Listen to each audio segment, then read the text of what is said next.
बार बार देखो, हजार बार देखो, ये देखने की चीज है हमारा दिलरुबा। ताली हो, ताली हो, ताली हो। हाँ जी हाँ, और भी होंगे दिलदार यहाँ, लाखों दिलों की बहार यहाँ, पर ये बात कहाँ।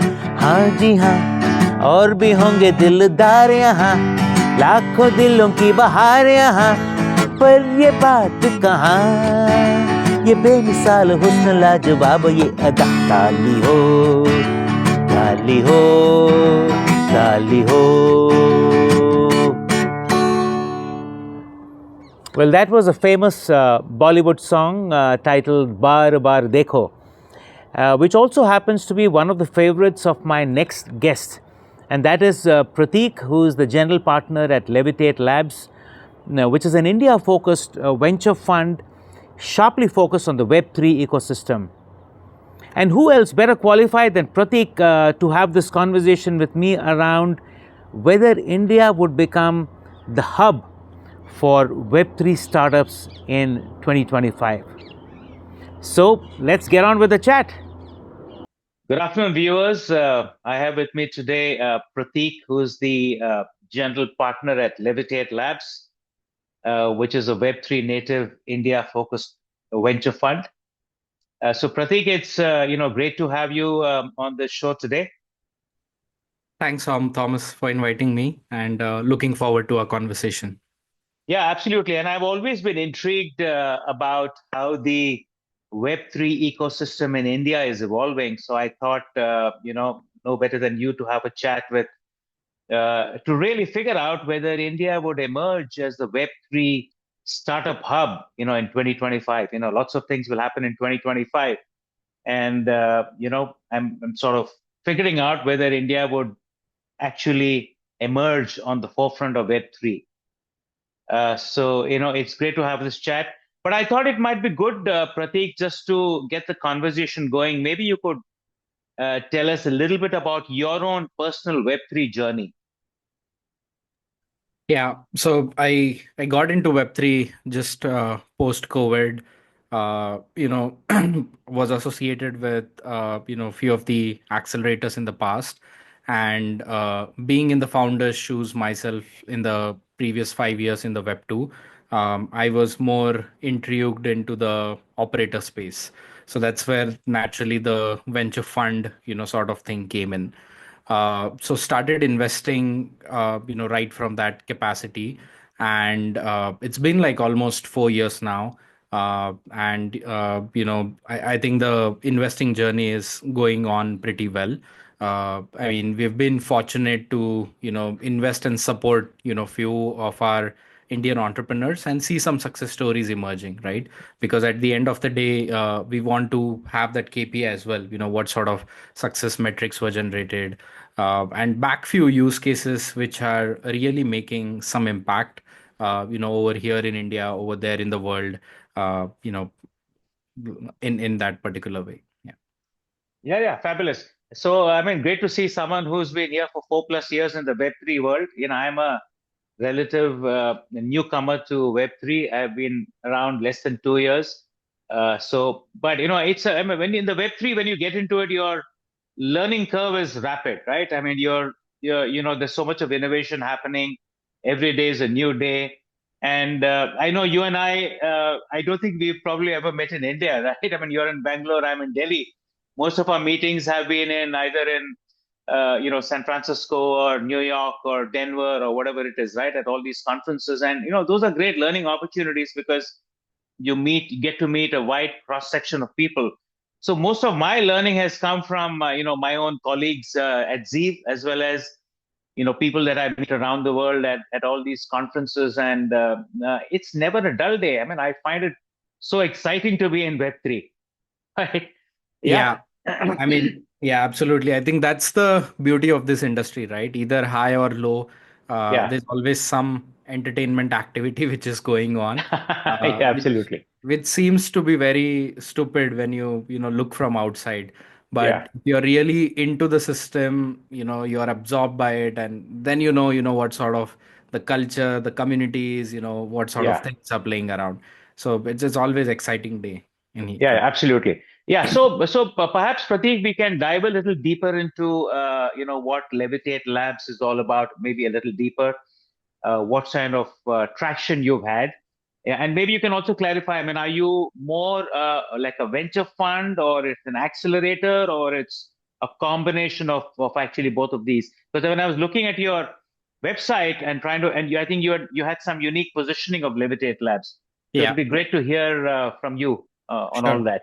Yeah, so we initially started, as an accelerator. So in our first couple of cohorts, it was more about, we used to write checks of like $50,000 and have, a couple of percentage as equity tokens and support these entrepreneurs over a period of time. But I think the problem with the Web3 is the kind of evolution it happens. I think every 2 or 3 months, the industry is very, very skeptical on changes. And, I think it's more community oriented, more sort of rewarding to the users, sort of thing. So that's where we realized, I think, this model will not scale up as easily, particularly in India, given the kind of development that we are having. So that's where we changed or we repositioned into like a venture fund, sort of an aspect. So right now the way we do is we are focused on like Indian founders a lot and a lot of things which are happening in India. So that's our core front. So on one side we are supporting and investing in a lot of Indian founders. These are primarily early stage founders who are probably going through their round one. Now, once this investment has been done, then we support them through various journeys. Support them in raising their next round or connecting them to the next set of lead VCs, or even help them in GTM, or onboard more angels, or help them in BD aspects or community aspects, or whatever ways that are possible. I think we have a healthy portfolio of, I think, 60 plus companies now. And there have been a lot of learnings in the last 4 years. So our general approach is to give the right set of examples so these founders know the advice where it is coming from, and what sort of weightage it carries on. And on the second part, we do invest in a lot of international startups as well, who primarily want or have India as one of their GTM markets. Because what we think is, and our thesis is, India relatively has not seen enough success stories, right? Apart from Polygon, Bioeconomy, Yeah. Push, and few other initial days protocol. There has not been those crazy billion-dollar companies that are emerging out, and the primary reason for that is there's not enough ecosystem over here. Regulatory concern is one thing, but not diving more into it, but it's more about the support system which has to be provided. I mean, in the initial days of the Web 2, where the venture funding was pretty less, and I think the more focus was on how these applications would run, what sort of users would come. I think we are still in those initial phases. And while these startups, they need some stronger partnerships, they need some stronger examples that, hey, what, in India, this billion-dollar company is there.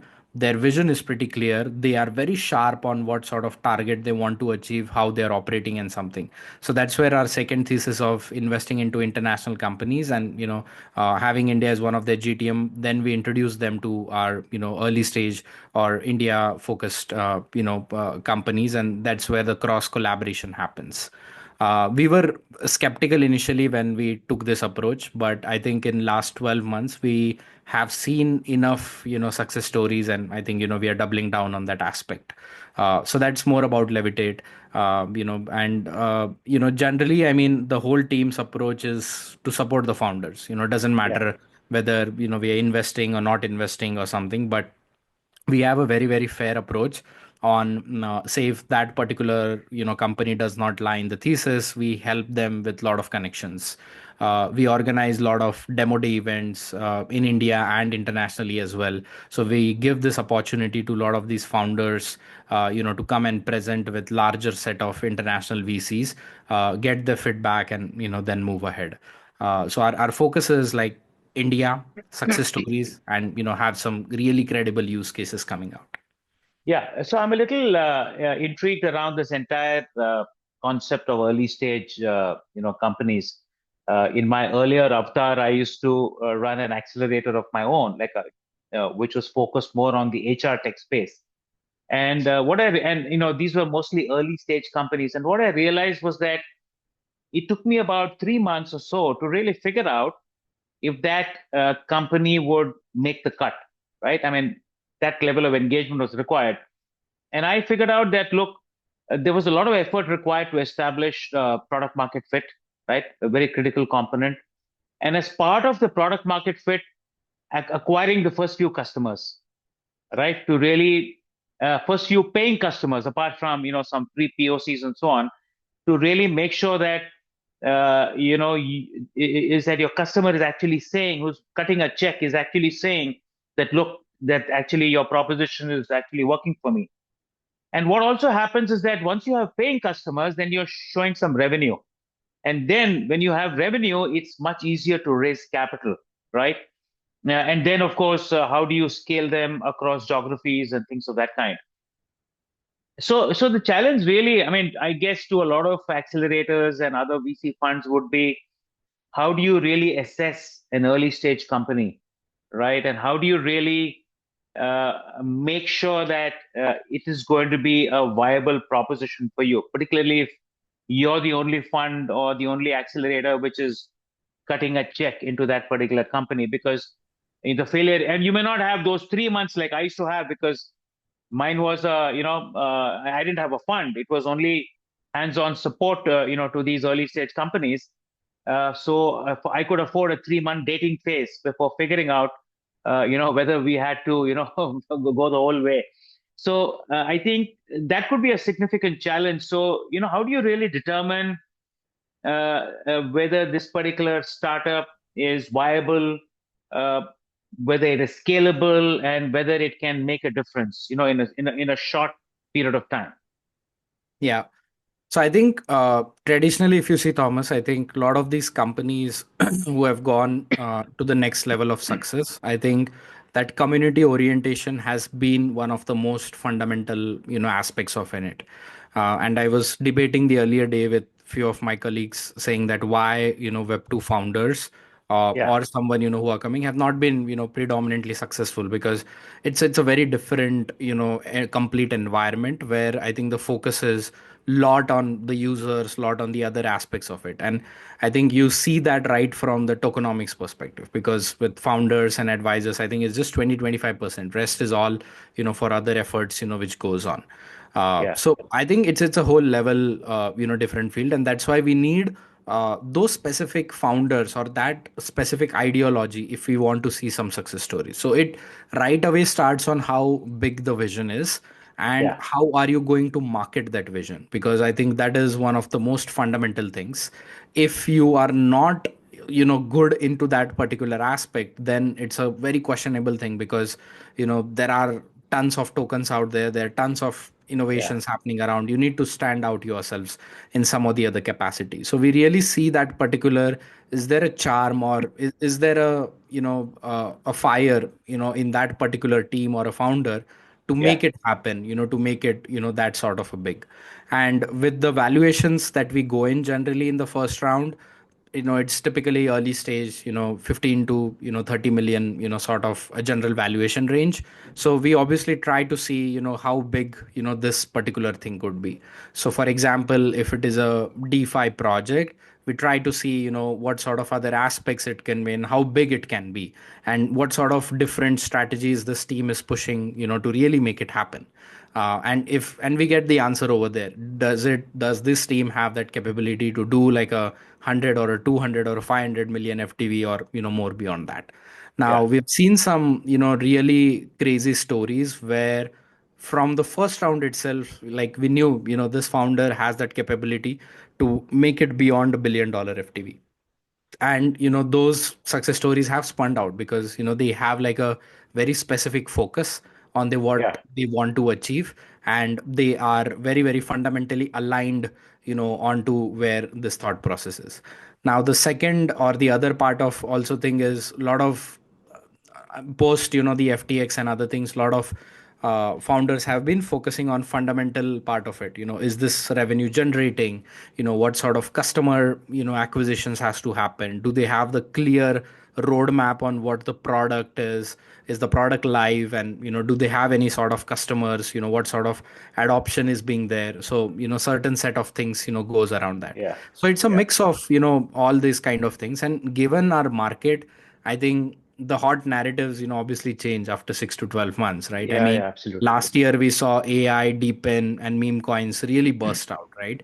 This Yeah. year we are seeing AI, DeSci, Def AI. I think few Yeah. new Yeah. things coming up. So we gotta come to that thing, and then we generally evaluate. Yeah.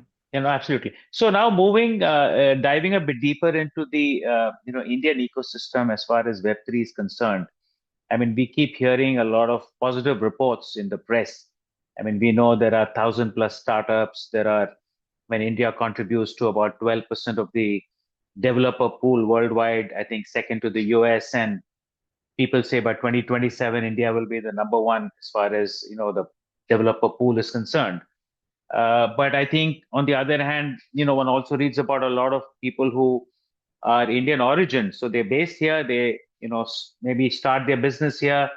They have a dev shop in India, but pretty much, their companies are all incorporated globally, right? And the founders move overseas after they achieve some level of success, raise some amount of capital, and what have you.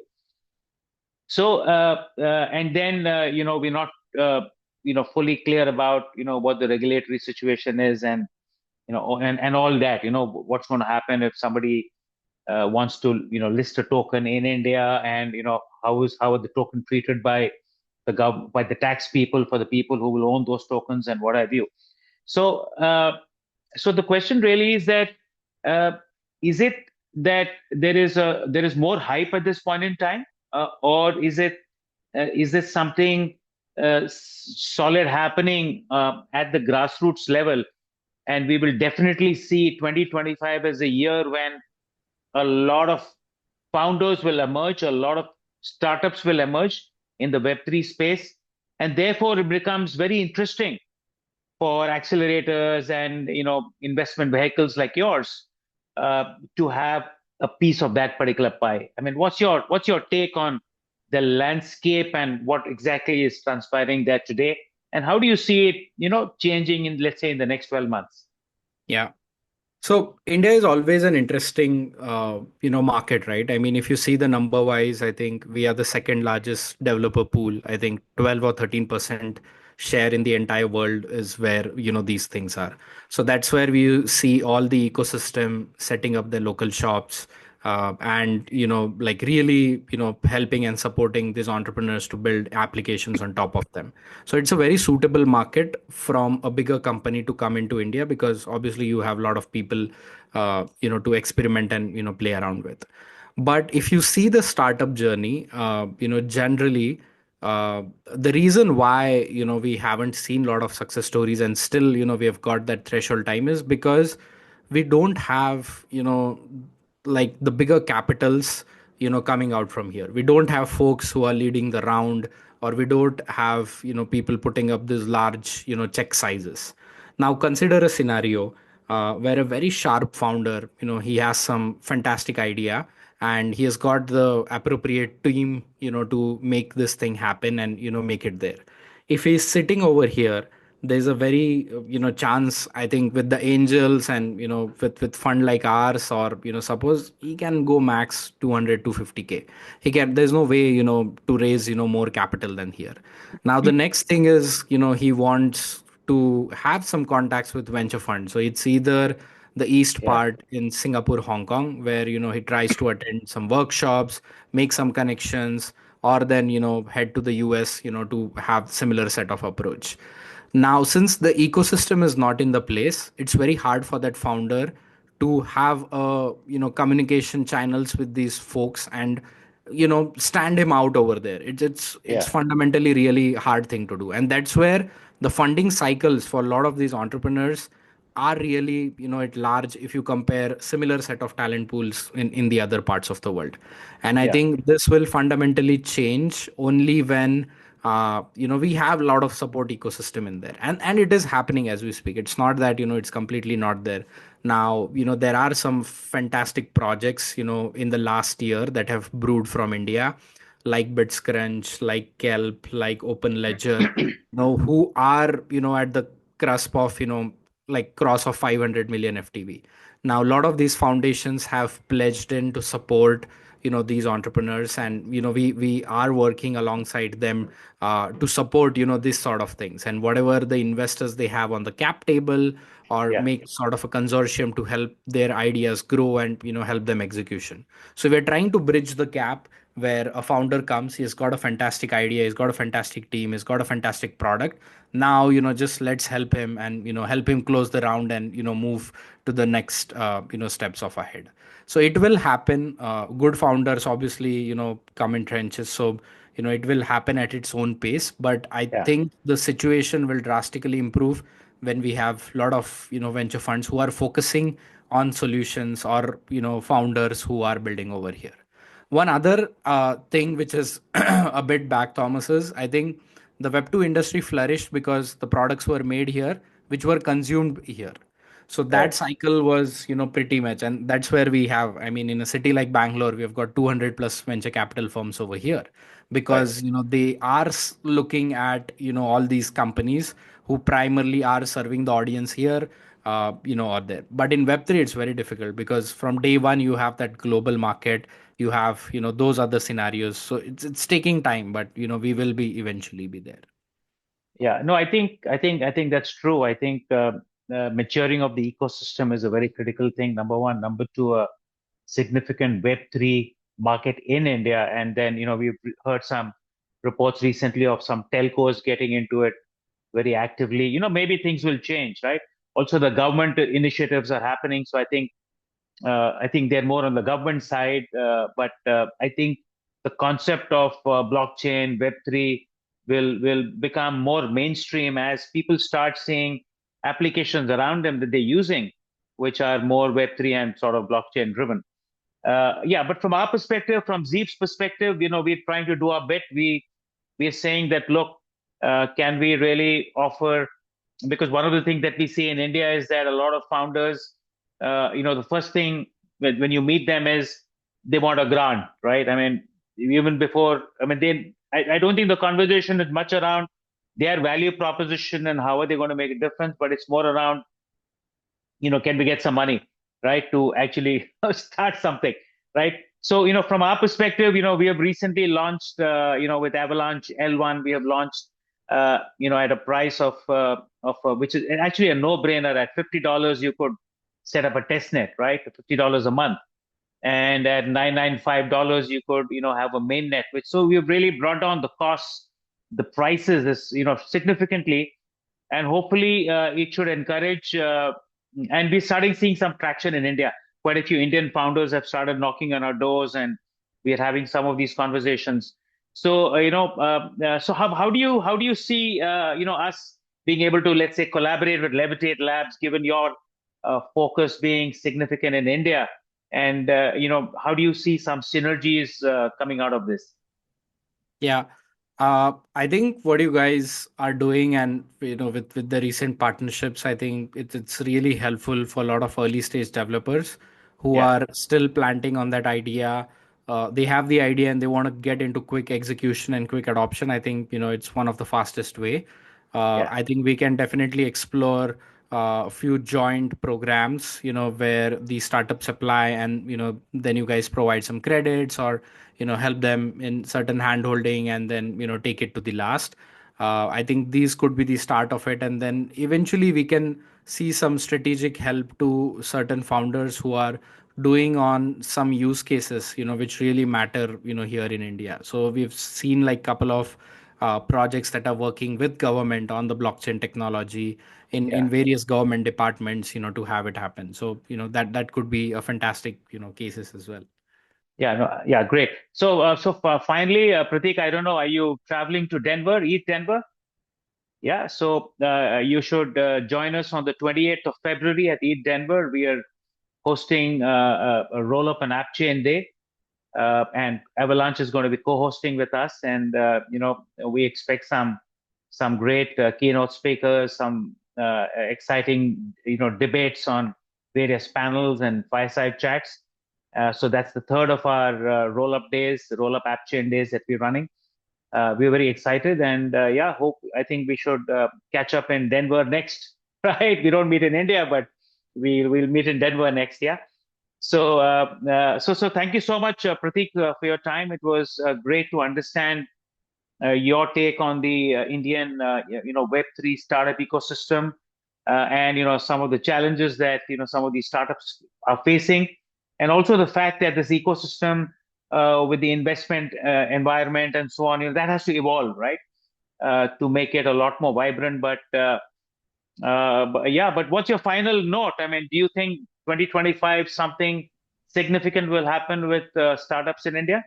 Yeah, definitely. I think we are seeing like large amount of developers coming up with some fresh ideas for some implementations. And if you observe markets in last 2 months, I think not raising from VCs and going for a launch kind of theme is also picking up.